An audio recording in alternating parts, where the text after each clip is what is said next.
Да уж, давно не встречал такой игры.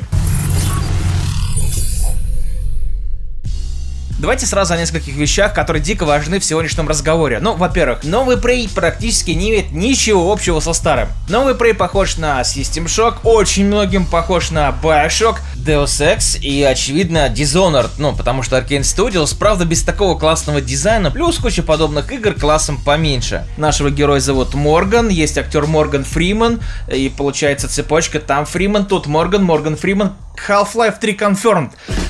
Если вы уже где-то слышали, читали и видели что-либо про Prey, вы, возможно, встретили два непонятных вам слова. Immersive Sim. Ну, с Steam понятно, это симулятор, а вот что такое Immersive? Immersive — это погружение, даже не в сам игровой процесс, а в мир игры, в сеттинг, какие-то поставленные условности и так далее. Тут у нас просто космическая станция. Есть же Alien Isolation и много других игр и фильмов, где космическая станция, включая Dead Space. Это обоссаться как страшно, это жуть как стрёмно, но здесь все как-то вылизано, все как-то светленько, даже несмотря на то, что на эту станцию нападают тифоны. Ну, в общем, вот эти вот пришельцы. Лично меня это не пугает. Тем более, что, вылетая в космос, я могу бояться только одного.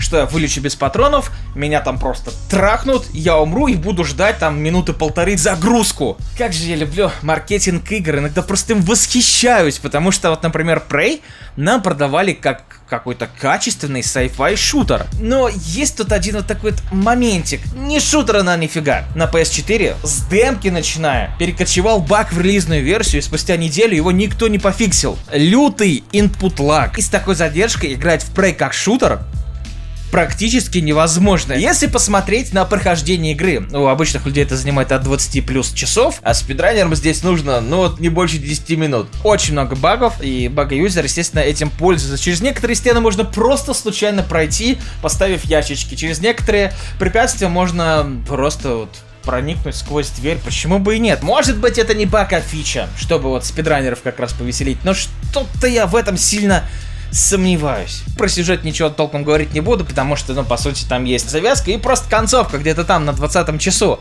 Ты просто приходишь в нужное место, делаешь нужные вещи и бам! И титры. Ты получаешь удовольствие только исключительно от процесса. Но есть несколько важных вещей. Опять же, если ты играешь как в шутер, в Prey, у тебя постоянная нехватка патронов. Патроны просто так тут редко валяются, ты должен их крафтить. Крафт здесь достаточно простой, прикольный, мне в принципе понравилось. Некоторые вещи ты просто разбираешь на определенные элементы химические, почти как в No Man's Sky, только куда более казуально, потому что самих элементов вообще 4. Но вот эти вот ресурсы очень тяжело тебе достаются, в общем-то. Тут можно воспринять все как, ну, типа, это выживач, ты заперт на космической станции, выживай, сударь, почему ты выделываешься? Люди, которые проходят игру в стелсе, наоборот говорят: ой, да ресурсы, да хоть жопой жуй, вообще хоть выкидывай постоянно. Кто проходит в стелсе, не тратит патроны, соответственно, им ресурсы нахрен не нужны, максимум, что им пригодится, это аптечки. Первое время мне дико понравилась вариативность, то есть какие-то вещи ты действительно можешь пройти не так, как твой друг, ну, даже не брать в расчет стелс прохождение, экшен прохождение. В любой непонятной ситуации вспоминай, что у тебя есть гипс-пушка, и если минуту назад ты не знал, как избавиться от огня или забраться на какую-то высокую фигню, то теперь это не проблема. Но во всех остальных случаях тебя ничего не спасает, кроме нахождения кода для местных замков, паролей для компьютеров или карточек персонала. Все бы ничего, но их поиск занимает процентов 70 игрового времени. И каждый раз, когда ты натыкаешься на очередную запертую дверь, хочется заорать: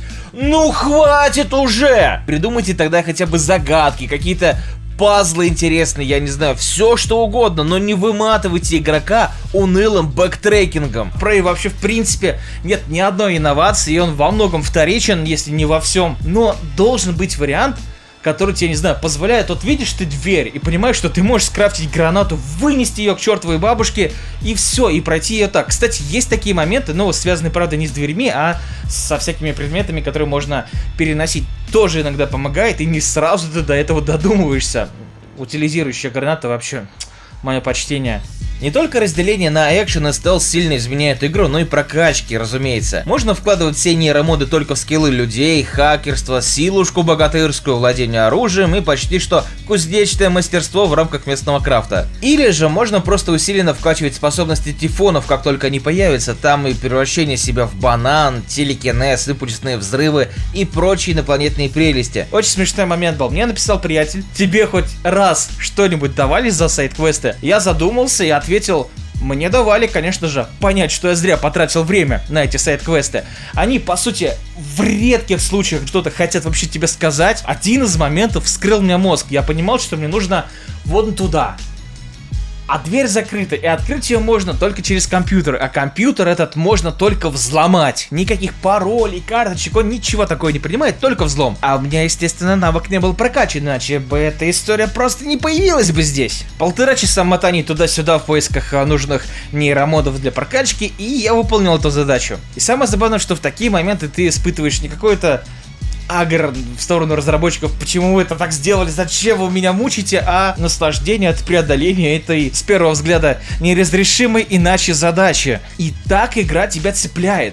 Я и Prey — это как жена, которую бьет муж, которого она просто безумно любит и бросить его не может, потому что типа мур-мур-мур-мур-мур. И терпеть это вроде как невозможно. И ты живешь вот все прохождение на стыке этих эмоций. Это создавало иногда прикольные ощущения, именно подстегивало тебя выживать, придумывать что-то на ходу, какие-то обходные пути искать или просто нестись на пролом. Но что касается сеттинга, я считаю, что не дожали. Все прошлые референсы были более атмосферными. Да, там очень приятная картинка, в плане графонов никаких нареканий особых нет. Ты чувствуешь, что ты в какой-то чуть ли не игрушечной картонной коробке, и ты какая-то маленькая мышка, которая как часть эксперимента пытается добраться через какую-то непонятную структуру лабиринта до заветного кусочка сыра в виде титров и, в общем-то, концовки. Самих концовок, кстати, несколько, каждая из них, правда, отличается минимально друг от друга, и проходить ради них игру по 5-6 раз, возможно, не лучшая затея, но некоторые из них можно посмотреть с помощью банального сейва. Но, скажу сразу, все было очень даже предсказуемо. Ну, хотя бы радует, что вариативность здесь действительно сработала. Саундтрек. Ну, с саундтреком последние несколько игр у Bethesda все вот настолько хорошо, что покупаю их буквально регулярно в iTunes. Мик Гордон действительно крутые саундтреки пишет, крайне талантливый чувак. Вот во многом даже не сеттинг заставлял меня поверить в существование этой космической станции Талос-1, а именно саундтрек. И в заключение могу сказать только одно. Ребят, Prey игра спорная. Кто-то в восторге, кто-то просто бьет себя ладошкой по лицу, потому что типа, ну как так? Изначально сиквел, а не перезапуск, должен был выглядеть как супер крутой космический вестерн про охотника за головами. Но, судя по всему, кроме бомбического трейлера, в самой игре были определенные проблемы, и Bethesda просто тормознула разработку, что очень и очень жаль. Я не могу назвать Prey отличной игрой, ну и плохой тоже не могу назвать. Все-таки она вызывает эмоции. Как плохие, так и хорошие, а не все игры так могут. Кто-то там не согласен с моим мнением, но мое мнение — это мое мнение. С ним важно не соглашаться, это же круто. А на этом у меня все. Это был Бейс, и, конечно же, до новых встреч. Пока-пока.